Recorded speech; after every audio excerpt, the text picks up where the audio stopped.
Greetings and welcome to another edition of John and Paul's 2024 State Ballot Election Excellent Adventure.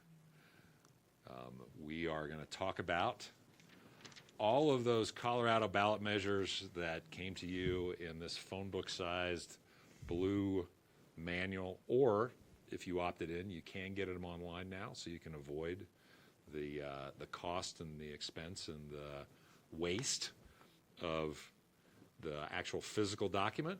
But there are 14 measures on the state ballot in Colorado in 2024. We want to run through them for you in the next hour or so and cover each one and try and provide a little additional information to help voters decide how to vote, which of course is the most important thing, that everybody needs to vote, and the more educated you are in making your vote, the better for everybody. So, John, it's good to see you again. Good to see you too, Paul. It's been a long time. It has been. We're still waiting for George and Ringo to show up to join John and Paul. No, so George isn't going to show up. George but Ringo, is not going to show up. Ringo's always a possibility. John's not going to show up either, but you're John. Yes. So never mind that. But moving on, we're going to just step through the measures amending the Constitution, of which there are 1, 2, 3, 4, 5, 6, 7. Questions referred by the legislature, of which there are 2, and measures amending state statutes, of which there are 1, 2, 3, 4, 5 propositions. And we're just going to step through them in order and try and bring some light to the question of how people can vote on these matters. Not how you should vote, because that's up to you, but how you can vote. And with the state, it's easy to tell where the issue came from, because measures amended, anything brought up by the legislature has a letter, and anything presented by the citizens has a number. I believe that works right. And the constitutional amendments are single letters, and then just questions that the legislature are punting on have 2 letters to their name. And then we have the propositions that are amending state statutes. Yep. And they are numbers. Okay, so we're going to try to move through these fairly quickly. Yes, we are. But let's start with Amendment G. Modify property tax exemption for veterans with disabilities. Right, so this is basically a measure that's a constitutional amendment. So there's currently a constitutional provision that provides a exemption for veterans who are rated with 100% permanent total disability. This would relax that standard, so it would be an additional set of veterans who are disabled and unable to work, but might not be 100% disabled. And if it's approved, there's a board that's set up made up of citizens, lawyers, and judges to conduct. No. Oh no, I'm on the wrong one. I'm sorry. If it's set, I'm sorry, I was on H. If a yes vote on the amendment reduces the property taxes paid by some veteran homeowners by expanding the existing homestead exemption to include veterans whose disability is rated as making them unemployable rather than 100%.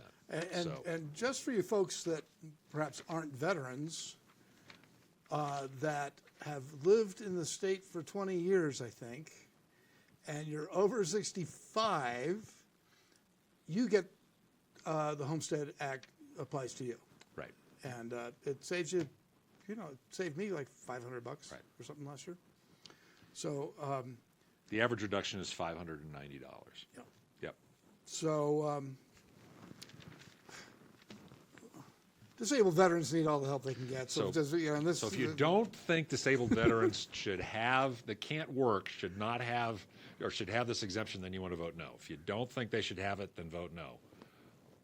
And God bless you. God bless you, You need, if that's who you are. you need some sort of help also. Exactly. Okay, that's just our opinion, of course, and you don't need. Which we said we weren't going to give, so Well, we've but- already but that one's violated sort our of- prime That directive. one's sort of a slam dunk, it seems to me. But Feels like it to me as well. okay. So, Judicial discipline procedures and confidentiality is a little more trickier. Seems to me. right. So the ballot title here is, "There shall be an amendment to the Colorado Constitution concerning judicial discipline, and in connection therewith establishing an independent judicial discipline adjudicative board, setting standards for judicial review of a discipline case, and clarifying when discipline proceedings become public." And a big difference here is that right now, it's a panel of judges Right.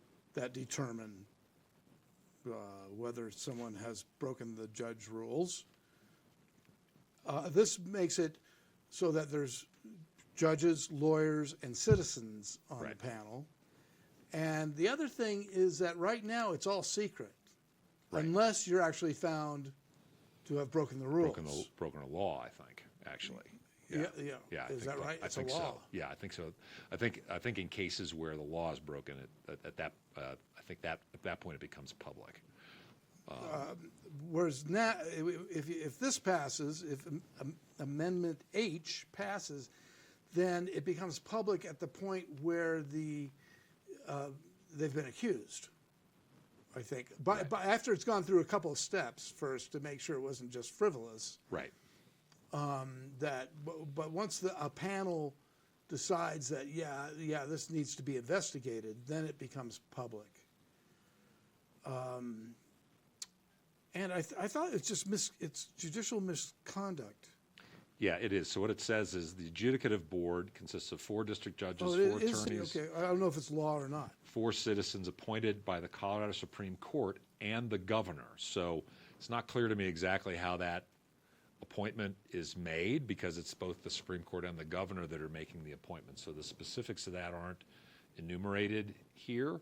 The new board's decisions are considered final unless there is proof of a legal or factual error upon appeal to the Colorado Supreme Court. If an appeal involves a Colorado Supreme Court justice, it's heard by a tribunal court made up of randomly selected appellate and district court judges. Formal disciplinary charges against judges are also made public at the beginning of the hearing. So that's the difference, that they're made public at the beginning of the hearing. In the current system, it's only judges that are on this group, or on this disciplinary panel, and it all remains confidential. So right now, it kind of seems good old boy kind of potential. It's a self-regulating profession, right? And Yeah. within the court system, the judges are disciplining them, policing themselves, if you will.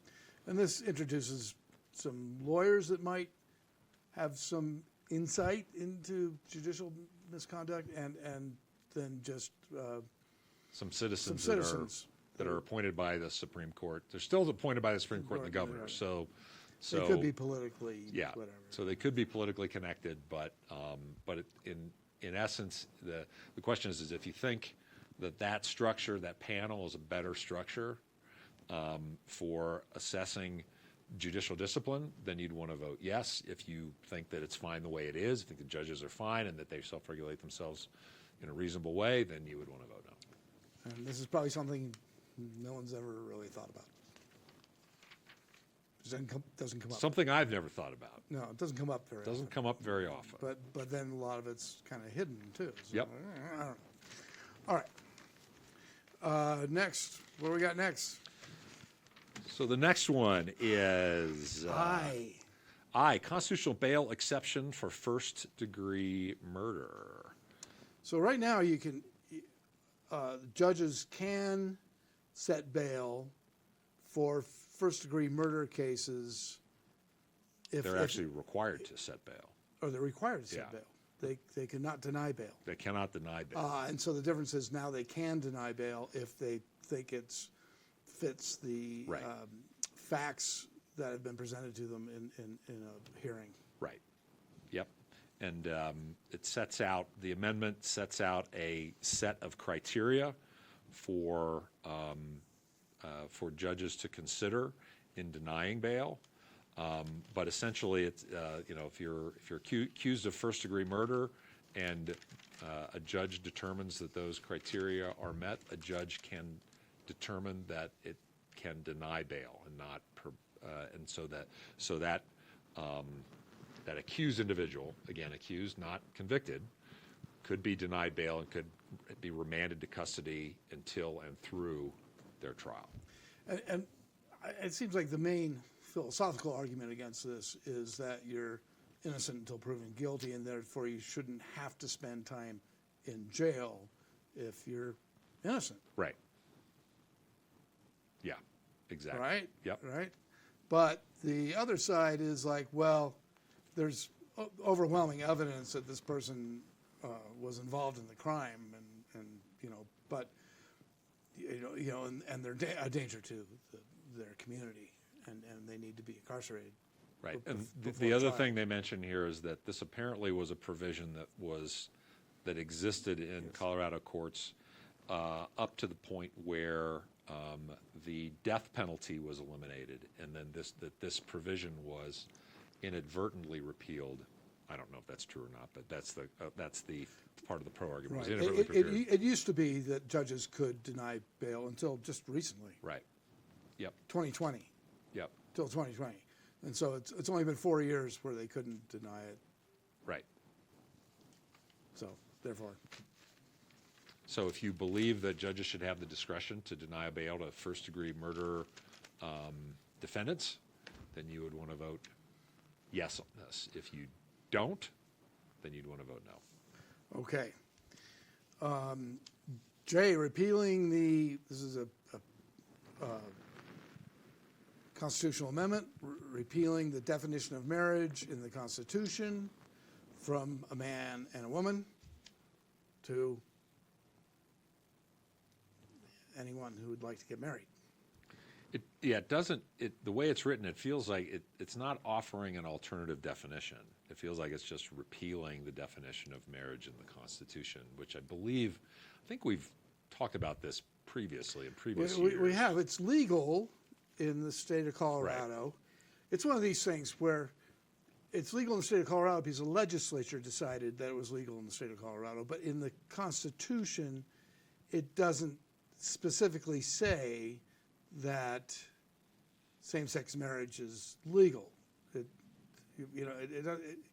And so if the this stops the legislature from going back on its or the U.S. Supreme Court from reversing its prior decisions and impacting the definition in state constitutions by providing that precedent at a higher court level.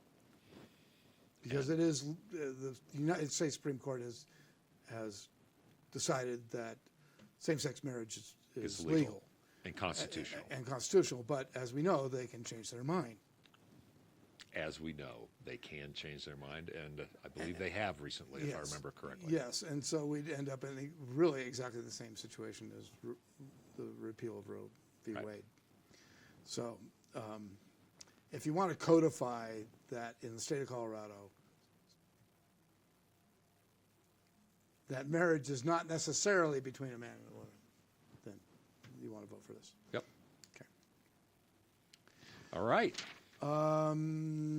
Modified constitutional election deadlines. This is a nuanced, minor little thing, seems like, but might be a move in the right direction. I don't know. Well, what it says is that it makes deadlines 1 week earlier for citizens to submit signatures for initiative and referendum petitions, and for judges to file declarations of intent to seek another term, and requires that the content of ballot measures be published in local newspapers 30 days earlier than under current law. So the intention, I think, is to provide more opportunity for voters to be able to see what the ballot measures are and to consider them prior to the election. And I'm sure it's being driven a lot by absentee voting and mail-in balloting. The ballots are coming a lot earlier. People need to see this information earlier. Right, So. and then the 1 week earlier thing gives the state staff time to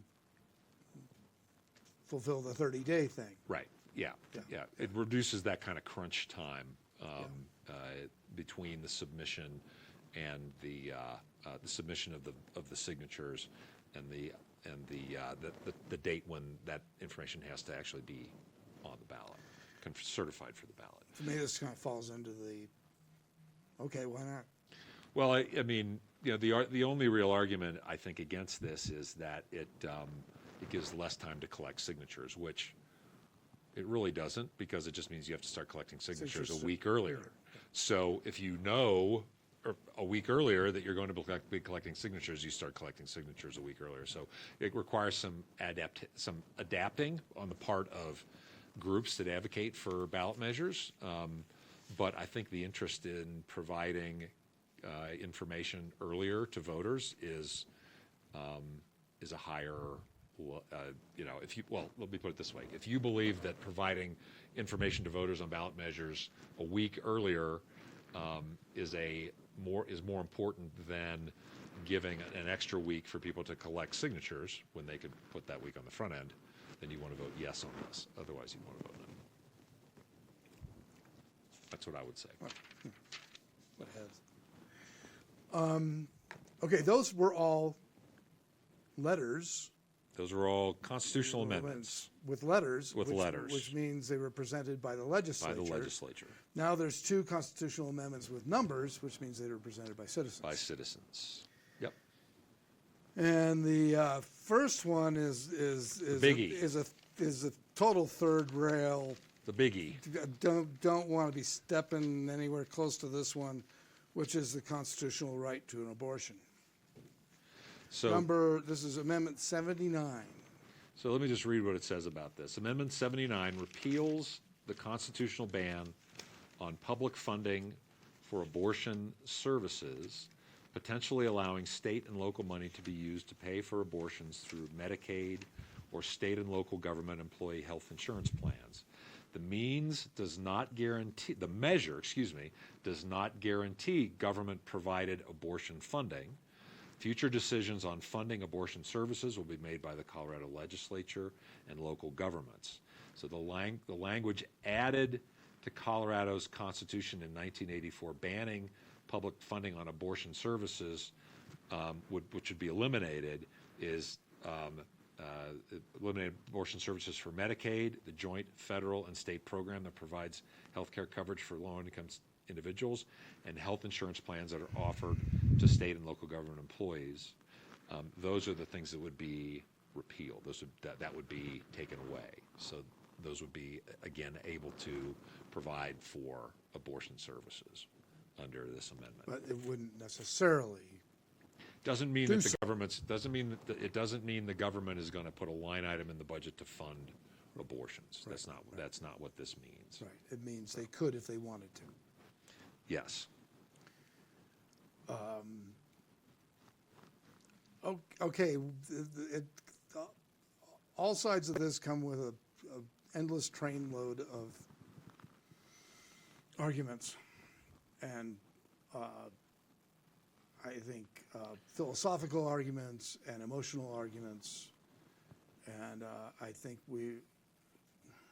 it's up to us as individuals to decide whether this is where we're going to go. So exactly. And this is, and I'd encourage everybody to read the pro and against arguments in your election flyer, in your election booklet.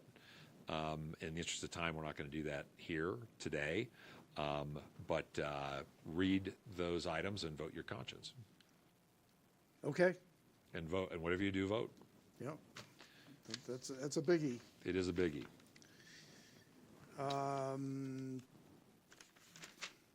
80, constitutional right to school choice,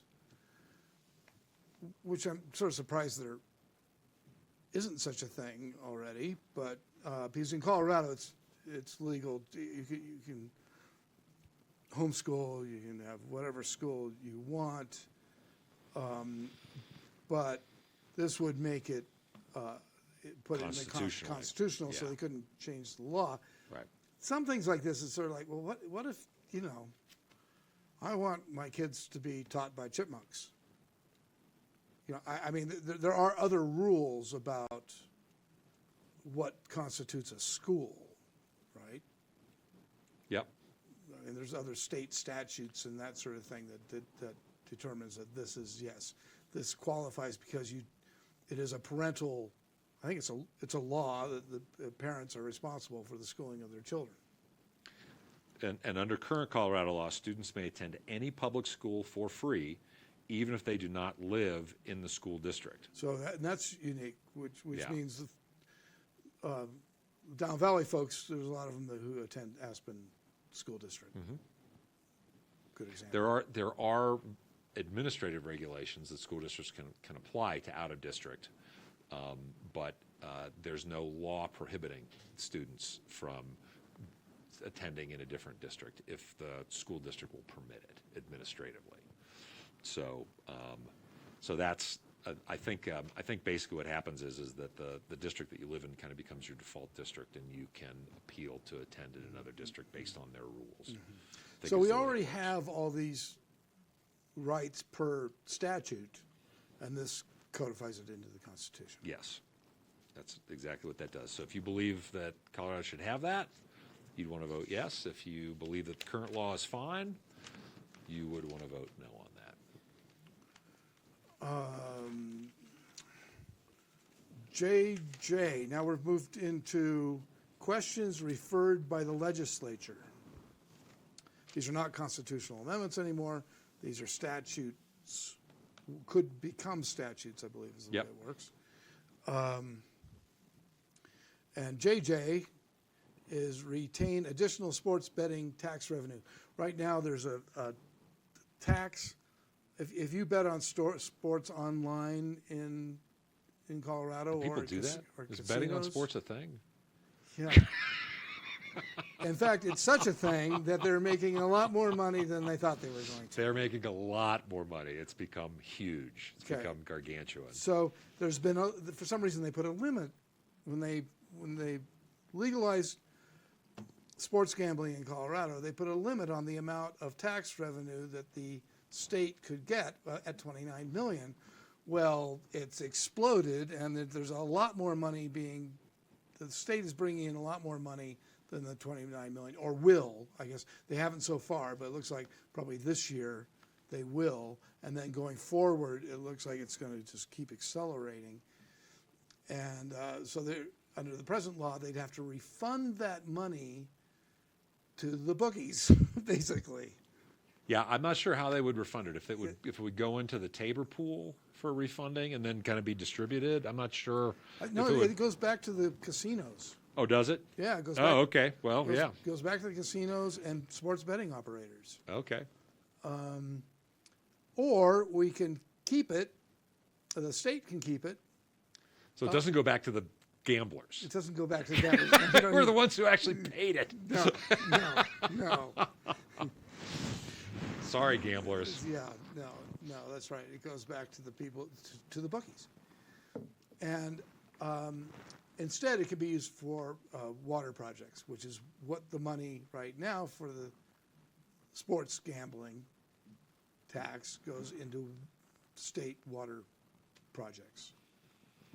And those include everything from, preserving wetlands to more efficient water treatment plants to, just all kinds of water projects. So they're projecting that in 2023, 2024, which ended the end of June, in terms of the fiscal year for the state, June 2024, that they collected $900,000 more than the cap, $29.9 million. They're projecting that this fiscal year, which runs July 1 to June 30th, July 1, 2024 to June 30th, 2025, they'll collect $30.2 million, which is $1.2 million over the cap. And then in 2025, 2026, that it'll be $31.5 million or $2.5 million over the cap. So they're seeing, like you said, they're seeing this gradually increase. So I guess if you wanted that money to go back to the bookies, you would vote no. If you wanted clean water, you would vote yes. Yeah, I think that's That's what this one comes down to. That's pretty much. So,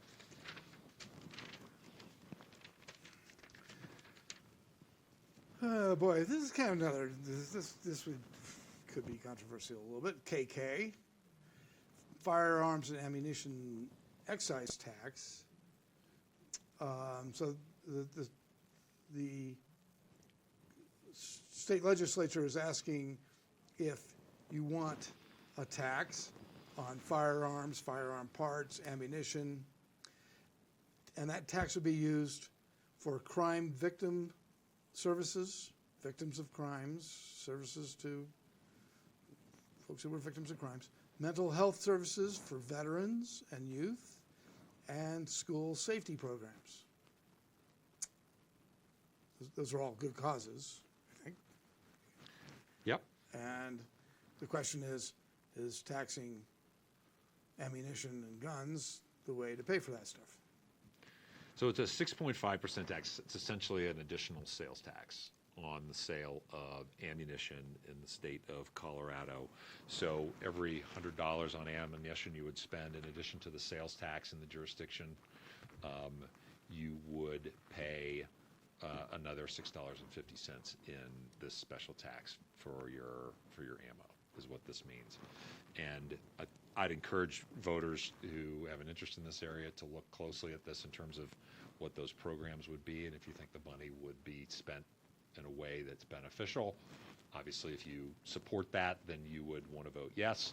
If you don't think that those uses are beneficial, sufficiently beneficial, or should be funded in other ways, or maybe funded already with existing taxes, then you would want to vote no on this. Yeah, So- and they do spell out pretty much, how much money is going into what kind of services. And buy your ammo before January 1, because my guess is this is going to get approved, and you can get a 6.5% discount if you buy it before the new year. So, Great tip. great tip. Buy your ammo early and often. Okay, this is ballot issue 127, so this is coming from the Citizen Initiative to prohibit bobcat, lynx, and mountain lion hunting. No shooting cats. Pretty straightforward. Pretty straightforward. A yes vote on Proposition 127 would make it illegal to hunt bobcats, lynx, and mountain lions in Colorado. A no vote on Proposition 127 would continue to allow the hunting of bobcats and mountain lions as it is currently regulated by the state. Hunting lynx would remain illegal under state and federal law. I'm not a hunter, so I don't have a lot of experience in this area. So, again, I would encourage people to. I'm not sure bobcats are good eating, but I don't. Yeah, I don't know. and but you can't hunt a lynx. You gotta get close enough till it's a bobcat or a lynx. yeah, they're small cats, right? Yeah. So. Yeah, we had some lynx up the crystal. Up the crystal. Yeah, So. used to anyway. And if you're convicted, be a year in jail or subject up to a year in jail, and a fine up to $1,000. So what it says. Proposition 127 prohibits intentionally killing, wounding, pursuing, and trapping or discharging a deadly weapon at bobcats, lynx, and mountain lions in Colorado. While the measure uses the term trophy hunting, it bans all hunting, pursuing, or entrapping of bobcats, lynx, and mountain lions, regardless of intent. Individuals convicted of any of these activities are subject to 364 days in jail and a fine of up to $1,000 or both. A 5-year prohibition of holding a license issued by the Colorado Parks and Wildlife, with more stringent penalties for subsequent convictions. And there are some exceptions in defense of human life, livestock, personal property, or a motor vehicle. And there are some other exceptions as well for scientific research or humane euthanasia, result of an accident involving a motor vehicle, train vehicle, and by an employer or contractor of any federal, state, or local agency acting in their official capacity with a license from CPW. So, and there's a lot more information about this that in the interest of time we can't go through, but voters should read. to make their Okay. decision. So, moving on. 128. This is a citizen initiative. Parole eligibility for crimes of violence. Geez, I don't think I got to that one. So this one increases the amount of prison time a person convicted of certain crimes of violence must serve before becoming eligible for discretionary parole or earned time reductions, and it makes a person convicted of a third crime of violence ineligible for discretionary parole or earned time reductions. So there's a 3 strikes component to this. 3 strikes laws became popular back in the 90s. For recurring felony crimes. And then what it does is it increases the amount of time served before a parole eligibility comes into play for crimes of violence from 75% to 85% of the term. So it's a 10% increase in the amount of time that would need to be served. So decreases the parole opportunities for violent criminals. Right. So, for example, someone sentenced to 20 years for a violent crime, currently they'd have to serve 15 years to be eligible for parole. It doesn't mean they're going to get out. It means they're going to be eligible. And under Proposition 128, they'd have to serve 17 years. So, and the ability to reduce the discretionary parole eligibility date is not permitted. Under the current law, the parole eligibility date can be reduced. So that's the other change. Do your best to not commit a violent crime. Do your best to not commit a violent crime and put yourself in the position where you need to do that. So if you believe that there should be tighter restrictions around parole, you'd want to vote yes. If you believe the current provisions are adequate, you would want to vote no. 129 is establishing veterinary professional associates. So this is creating another level of vets that's kind of like below being a fully licensed veterinarian. Right. And originally my feeling was like, no, I want a full-on veterinarian, preferably one that's been practicing for 30 years, to take care of my animal. Right. But I've heard that actually it's out in rural areas, and this is mainly for dealing with livestock, that right now you can't have your apprentice do a lot of veterinary work for you, and when there's so few vets out in the rural areas, that it actually could help ranchers primarily. Yep. To have more folks that could help them. So to compare a doctor of veterinary medicine to a veterinary professional associate, doctor of veterinary medicine has an advanced doctorate degree and clinical experience. Veterinary professional associate under Proposition 125 would be someone with a master's degree in veterinary clinical care. Additional qualifications and training may be determined by the state board.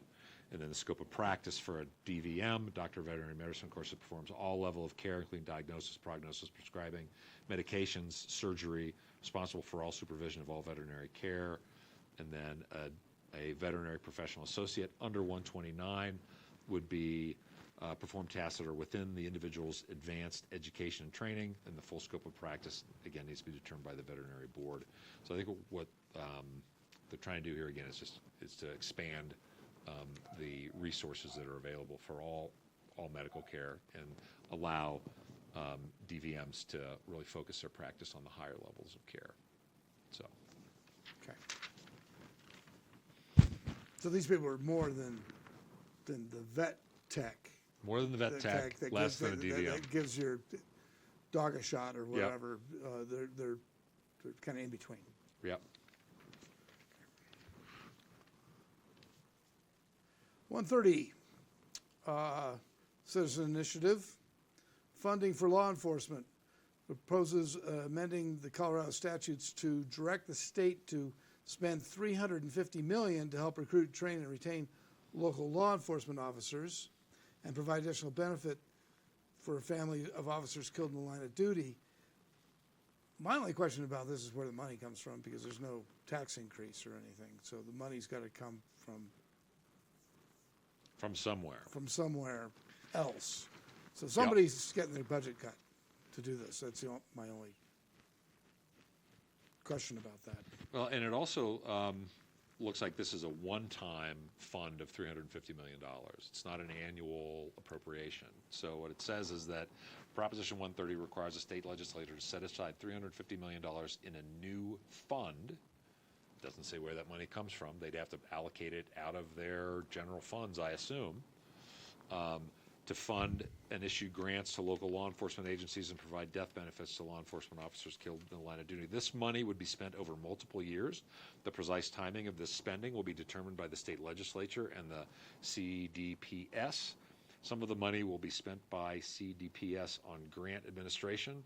The state's obligation to provide death benefits, estimated at $4 million per year on average, will continue indefinitely and will eventually require additional state expenditures in future years after the $350 million has been spent. So in other words, it creates an unfunded liability as well for those death benefits, which are to be provided in perpetuity. So it becomes another mandatory line item of state spending. I'm a big believer that local government law enforcement, I think they, in a general sense, I think their training levels could be much, much higher. Training is so important in law enforcement. I don't think there's enough money to do enough training. Anything that improves and provides more training is welcome. So I think this is a good kind of one-time measure, but it's not it's a stopgap, it feels like to me. It feels like it's a one-time kind of stopgap measure with everything but the death benefits. So if you believe that a one-time measure of $350 million is a good move in the right direction and would help with law enforcement training and education and the death benefits for families of officers killed in the line of duty, then you'd want to vote yes. If you don't think that that's the right solution for this problem, you might want to vote no. I think we all agree there is a problem there. That it's not necessarily a problem, but I'm not sure we'd all agree, but you and I would agree. I would certainly agree there's a problem there. And I mean, having worked in local government for 20, 25 years for several local governments that have law enforcement agencies and having worked with those groups and seen the challenges that they face and understanding the amount of money they have to do training, which isn't enough in my opinion. I think there is it's not a problem with the departments, it's not a problem with the individuals, it's a problem with the system and the funding levels that are available to give them the tools and the skills they need to do their job, which is getting harder and harder all the time. That's the way I see it. Next one is actually a really big one for everybody who votes. An all-candidate primary, establishes an all-candidate primary, and ranked choice voting in the general election. Otherwise known as instant runoff voting. Instant runoff. Remember Aspen's dalliance with instant runoff voting? Yes, well, that was a dalliance. It didn't really work very well. Did not work very well. Ended up however, this has been working in other states. Maybe Paul doesn't agree it's working. I'm not an expert in instant runoff voting. Yeah. So. Well, first of all, it's two parts here. First of all is an all-candidate primary. I mean, I kind of have two different opinions on that. One is that the whole idea of having a political party is that you all get together and decide on who your candidate is without outside interference. Right. So people who aren't members of the party don't get to vote. That seems to make sense, and that's sort of traditionally, that was why there's political parties. I'm independent. I get to choose which party I vote for in the primary. Right. So that's kind of fun. Being able to vote for whoever you want of all parties, of all candidates who would be running in a party primary, Representing a party. representing a party, they'd all be on there representing their parties, but you end up. I think there's been situations in California where it's basically the Republicans don't have a candidate in the general election because the top 2 or 3 candidates were All Democrats. were all Democrats, Right. because there's just a lot more Democrats in California than there are Republicans. Yeah. And so that'd be the same case in the reverse in, I don't know, Alabama. Right. In Colorado, we're kind of a purple state, so you probably end up with both, Yeah. Most at, cases. at least in the present day, Yeah. Most cases. you know. And then the ranked vote for the general election is, I don't know, it's kind of an odd concept, too, that the person that everybody thinks is second best wins. So that's and this is the thing that I have the most concern about with this particular kind of voting is that when you get your ballot, you rank all the candidates 1, 2, 3, 4. So you're deciding. So let's Well, say there's 10 candidates. well 1, 2, 3, 4, 5, 6, 7, 8, 9, 10. Okay. So so basically your decision in that moment about ranking 2 against 3 or 3 against 4 becomes your vote in the next round when your first candidate is eliminated, right? Mm-hmm. And my belief is that eliminates the opportunity for the voter to consider the remaining candidates against each other, face to face, in a regular runoff election format, and because your decision might change, you might decide your ranking wasn't right. You're asking voters, I think, to take too many criteria into mind when you're ranking voters in a single election past the binary choice of 2 people running against each other, or 3 people running against each other. 3 different parties. 3 different parties or 2 parties and a bunch of independents, or Right. whatever that would end up on Right. the general election. Yeah, on the general election. Yeah, Yes. yeah. So, And so without a runoff between the top 3 vote getters or top 2 vote getters or whatever in the original general election, you don't get to choose again. right. And your vote is what is your vote watered down kind of somehow, or is it I don't know.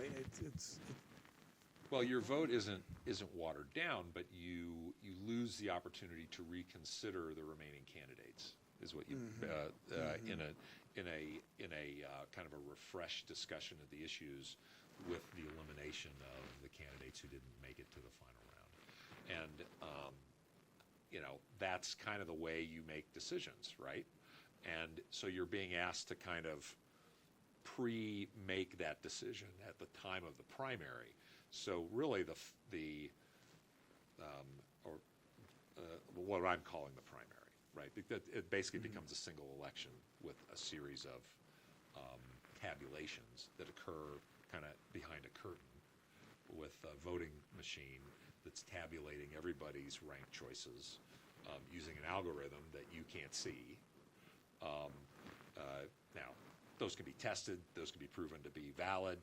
That's not my issue.